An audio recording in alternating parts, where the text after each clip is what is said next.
Everyone give it up for our speakers.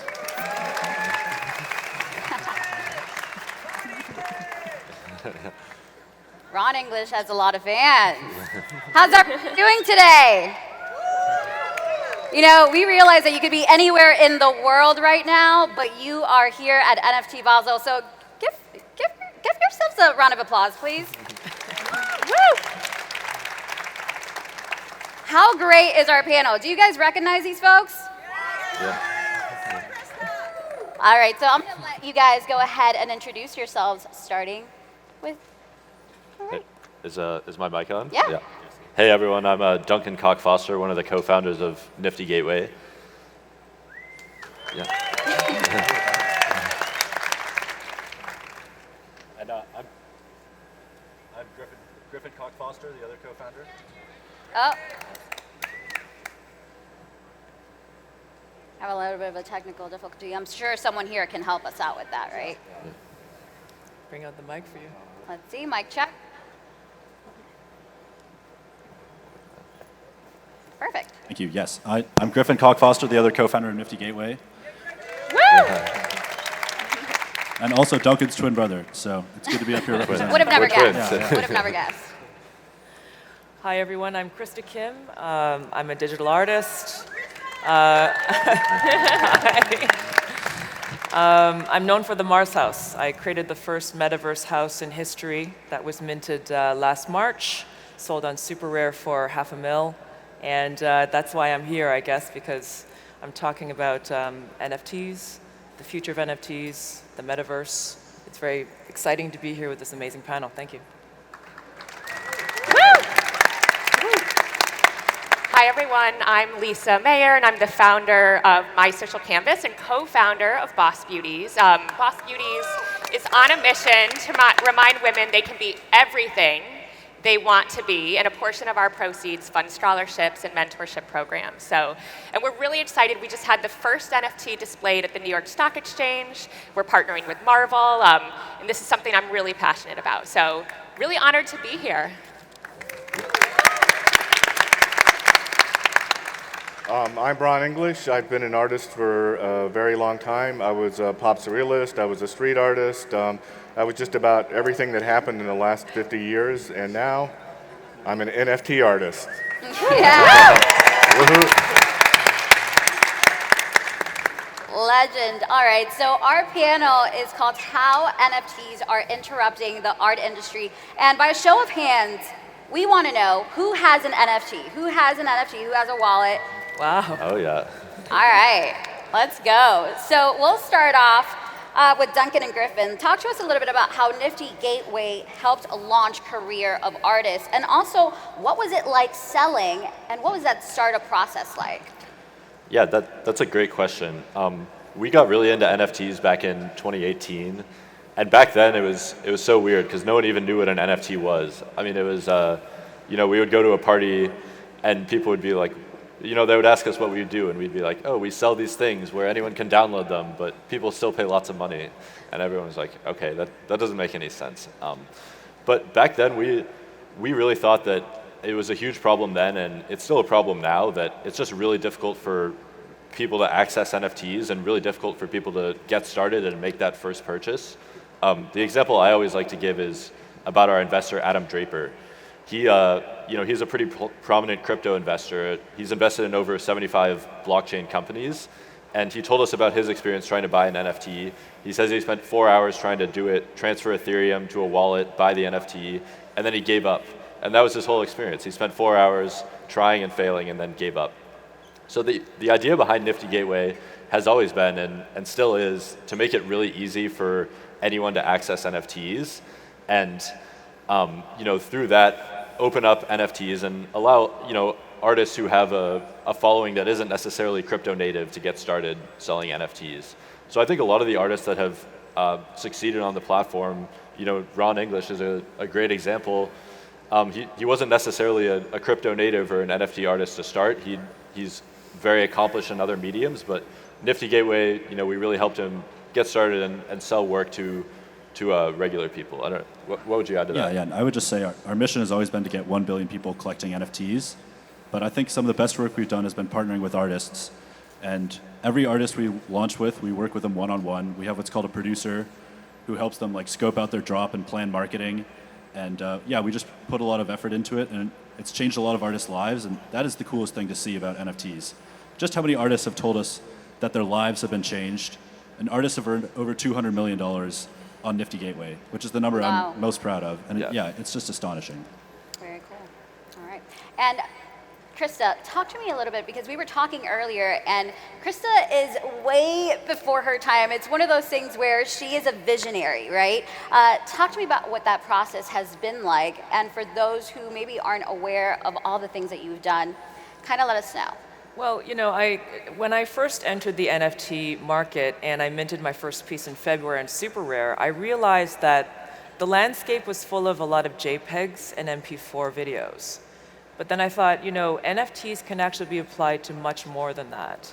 And knowing that the crypto collectors are actually collecting these NFTs, building on the metaverse, building galleries, building homes, and displaying the NFTs, I knew that NFTs would go into 3D programmable assets with AI in the metaverse, and they would become the building blocks of a whole new civilization of humanity, because we're all going into the metaverse.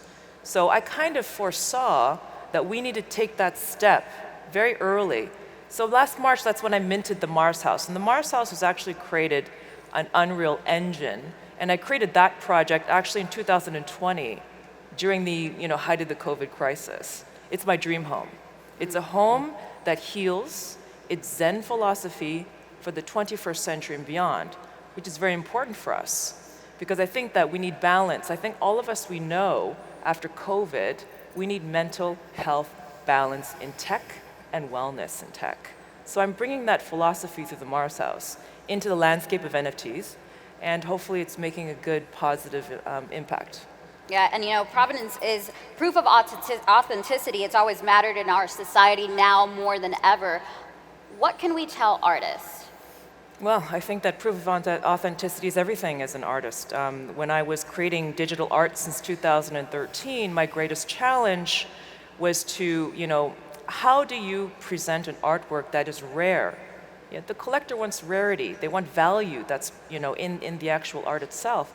But if you have a digital file that's easily, copied and anyone can display it and own it, then that diminishes the value of the art as a medium.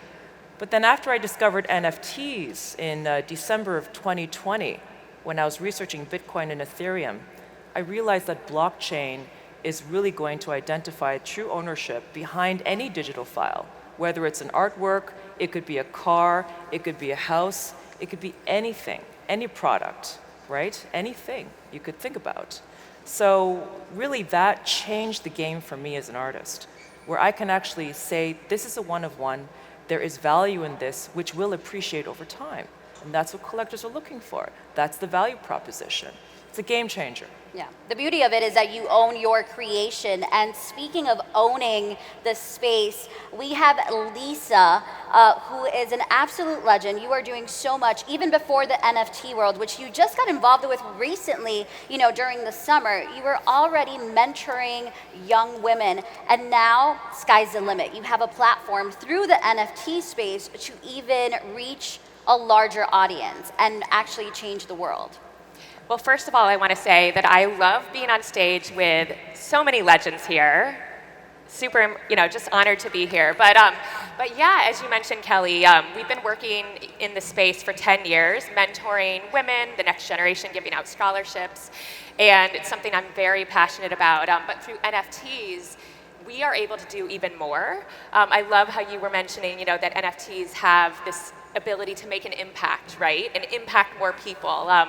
So one of the things that we're doing is we really want to educate more people and diversify the space and bring more women and into the space, educate people about it. It can be a little bit intimidating. So really excited to use this space to make an impact. A portion from our collection, Boss Beauties. Check it out if you're new to the space. I know that I saw a lot of people raise their hands that already have NFTs, but I know there are some of you out here that have not had an NFT, right?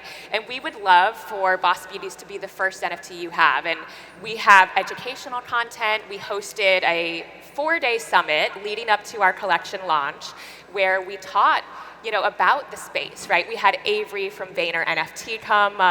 It was all virtual, of course. I'm so excited to be here in person. But teaching about the space, how to set up your wallet, crypto law, a little bit of all of that. So yeah, really honored to be in this industry and being able to push things forward and make an impact through this. As you were mentioning earlier, and we talked about, we're partnering with Marvel.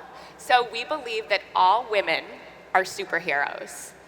Everyday superheroes doing incredible things in your industries, in your spaces. And we're going to be partnering with them to remind women they're superheroes. And I can't share all of the details yet, but more to come. More to come on that. Yeah. There's less than 5% of women in the NFT space. And who out here is a lady who wants to get into that space? Woo! We have a lot. Let's go. Totally. What can we tell them? Yeah. What is, real quick, just a little nugget of advice? I mean, and I'm sure Krista has something to add too, right? Yes. There's so much. But what I would share is just build community, get into this space. There are so many people that want to help you learn on Twitter, Discord. There's so many incredible resources out there. So just last night I was texting with a friend and she was sharing, she was nervous to get in. She was intimidated. She said, okay, how do I set up my Coinbase?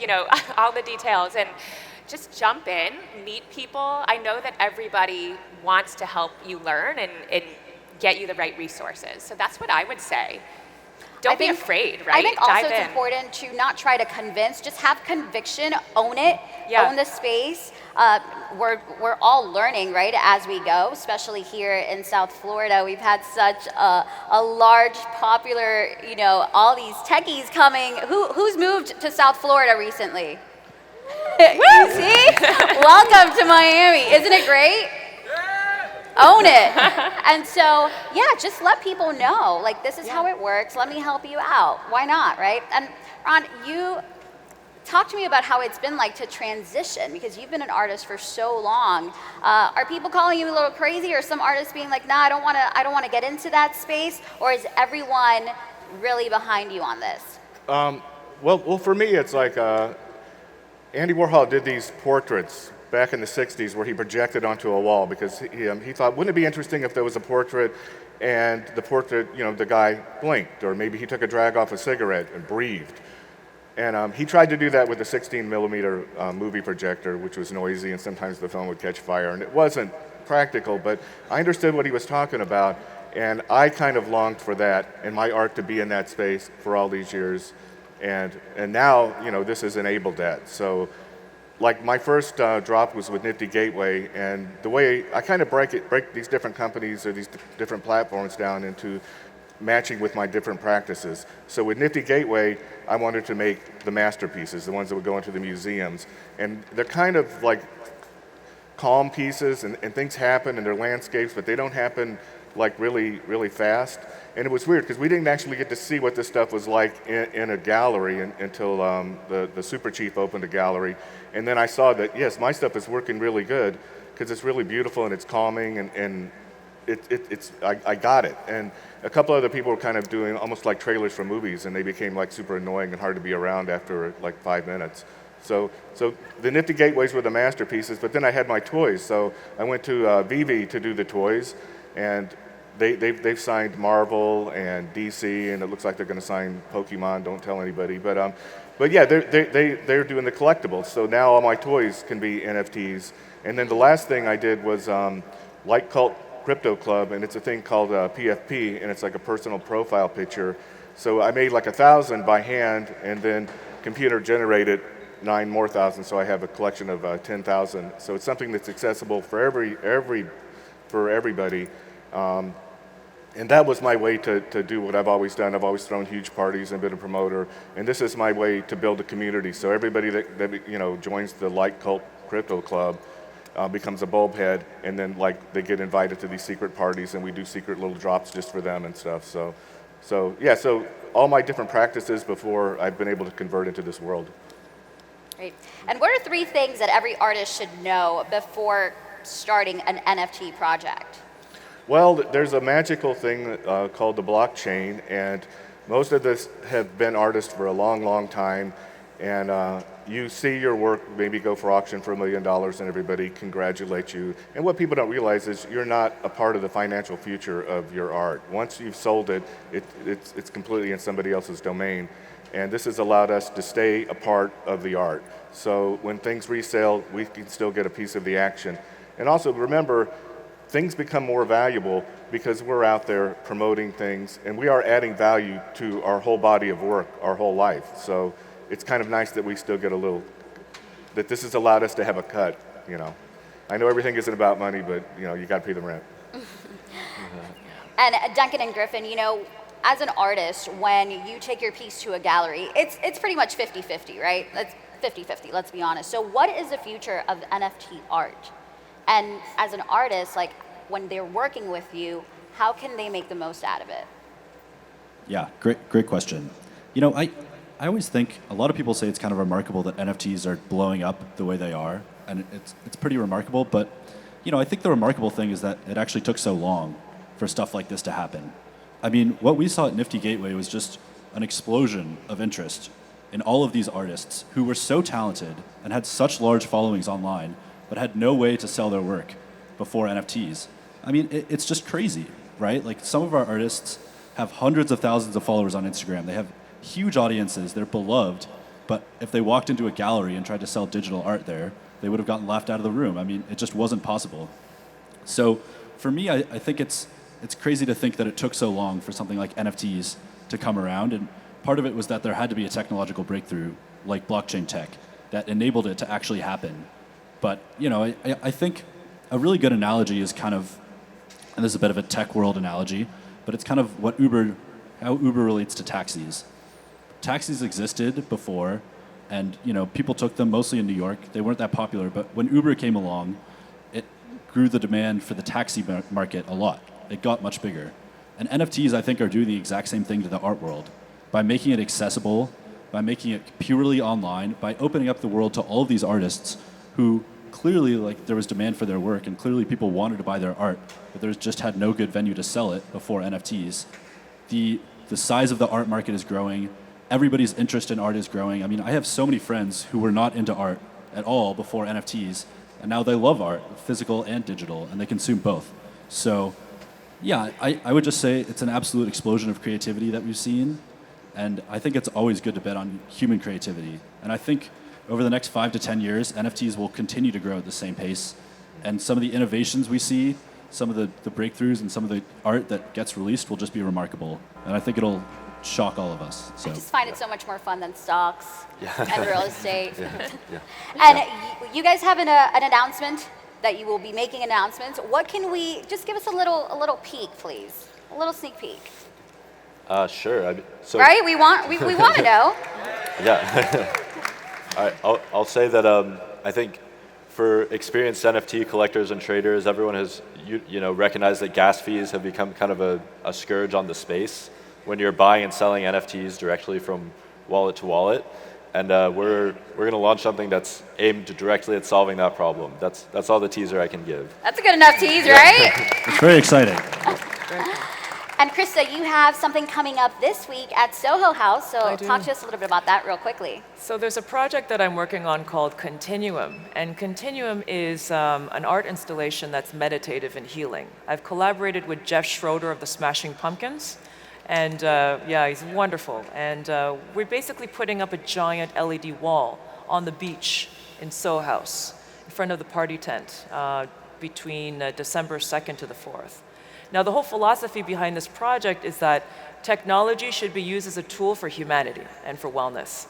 And so this project is where I'm repurposing the screen, which is normally used to give us messages. We're bombarded by thousands of messages a day. Social media is distracting. It's not great for our mental health. So what I want to do is I want to actually convert this screen into a meditative Zen experience for the community. And it's sponsored by my Continuum Foundation, which actually was created after the sale of the Mars House. So the amazing thing here is that NFTs can actually make you into an activist artist, where you are receiving all of this, this support from your collectors, and you can actually create impact in your communities directly.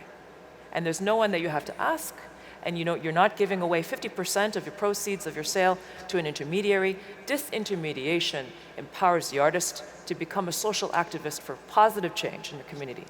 Thank you. We love that so much. Lisa, do you want to say anything?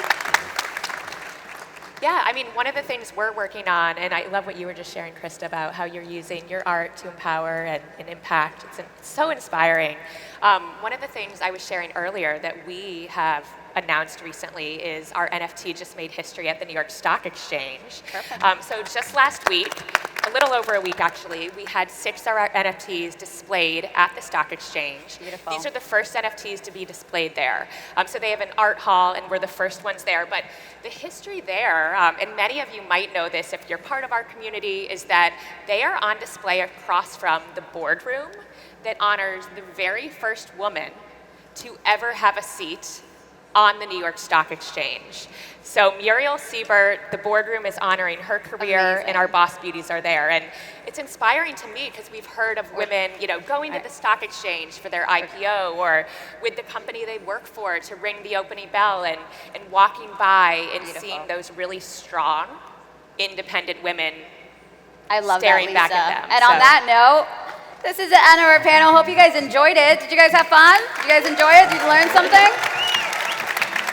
And we'll be waiting for more information, of course, from these guys. Stay tuned. Stay tuned. And we have so many more panels coming up, so enjoy.